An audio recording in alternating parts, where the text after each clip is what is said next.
Hey everybody, welcome back to the Wolf Pit with another episode of What Are We Eating? Today, we're going to be trying Rao's made for home, rich and creamy Penne alla Vodka. The last time I did a review on these meals, you, the people, gave me a hard time about how I pronounced Rao's. Is this pronunciation I'm using today better? This 9-ounce meal cost $5.99. Which from my previous experience with these meals isn't a bad price for the quality of the food that you're getting. And if you're feeding a single person, the price isn't bad for the convenience and quality of the food. But if you're feeding your family for $6 per serving, that can get quite expensive for most of us, the people. So once we're done doing this review, I'm going to show you how to make a knockoff meal that's not exactly like the Penne alla Vodka, but it's very similar, it has chicken in it, it's less expensive, and I'm going to go out on a limb and say it's just as good or better than the Rao's Penne alla Vodka. And that's a pretty bold statement before I even try the Rao's, especially with the customer reviews it's received. Out of 93 reviews, the Rao's Penne alla Vodka received 4.7 stars out of 5, with no 1-star reviews. I'm not 100% sure, but I'm pretty sure this is one of the best customer review products I've ever done. Here's the list of ingredients, and it doesn't get any simpler than this. To me, this alone almost justifies the cost. There's no garbage in this. The whole meal has 420 calories, 20 grams of total fat, 8 grams of saturated fat, no trans fat, 40 milligrams of cholesterol, 480 milligrams of sodium, 50 grams of carbohydrates, 4 grams of fiber, 8 grams of sugars, and 12 grams of protein. When it comes to frozen food, that's a very well-balanced meal. You can cook this in the microwave or the oven. And for you, the people, I bought 2 to do 1 in the microwave and 1 in the oven, so you don't have to. Here's our Rao's Penne alla Vodka right out of the freezer and right out of the box. After venting the plastic on the first one, it goes into the microwave on high for 3 minutes, and then after 3 minutes, give it a stir, recover, and microwave on 50% for another 3 minutes, and then let it rest for 1 minute. And then the second meal, you leave the plastic on, unvented, and bake in a preheated 375-degree oven for 35 minutes, and then remove it from the oven, remove the plastic, give it a mix, and let it rest for 5 minutes. After microwaving for a total of 6 minutes and resting for 1 minute, our microwave version of Rao's Penne alla Vodka is ready to dive into, so we gave it a good mix, scooped up a big spoonful to cram down my pie hole, and down the gullet it went. And at first the sauce appeared to be watery, but as you can see, it stayed on the spoon nicely. It didn't drip whatsoever. The pasta was perfectly al dente. The sauce was delicious. It was very rich and creamy with just enough sweetness to cut down on the acidity.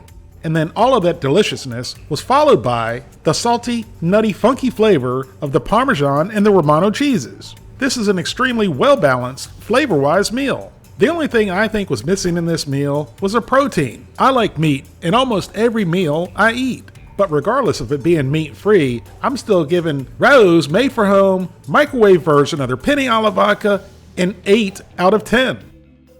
Now for our second Rao's made-for-home Penne alla Vodka that was cooked in a 375-degree oven for 35 minutes and then rested for 5 minutes.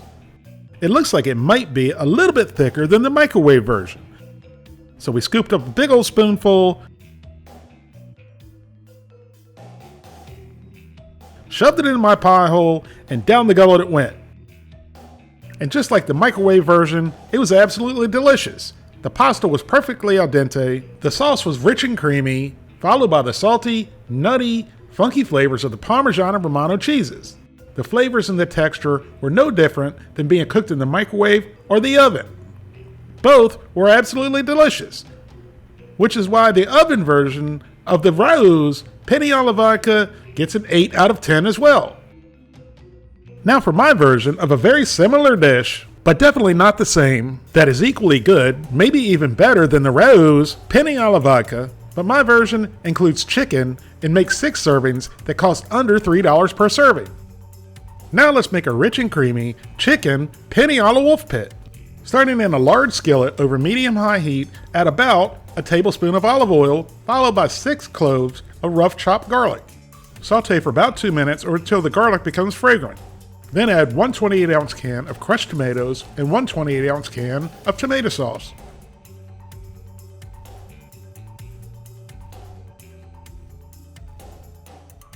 Then add a tablespoon or so to your taste of Italian seasoning, followed by salt and pepper. Then give it a good mix.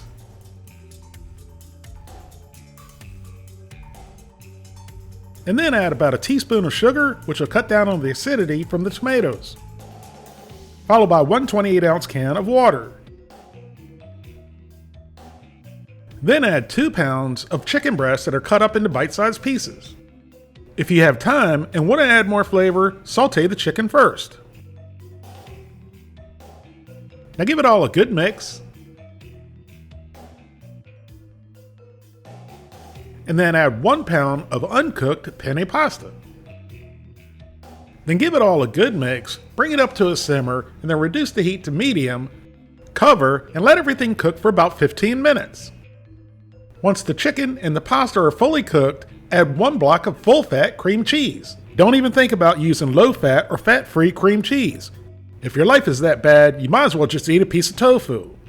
Now mix it in until it's thoroughly combined, and then you're ready to eat. And then plate it up, or in my case, bowl it up, and top with a little bit of Parmesan cheese, or a lot of Parmesan cheese if you like, and then a little bit of dried parsley if you like.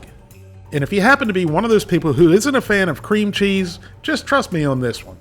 And now dig in with a fork or a spoon. And then in this case, I want you, the people, to cram it into your pie hole and swallow it down your gullet. And then sit back and enjoy the rich and creamy, velvety chicken penne alla wolf pit. And I know homemade is usually always better, and I'm a little partial to this dish, and I'm gonna go out and say it's better than the Rose Penne alla Vodka.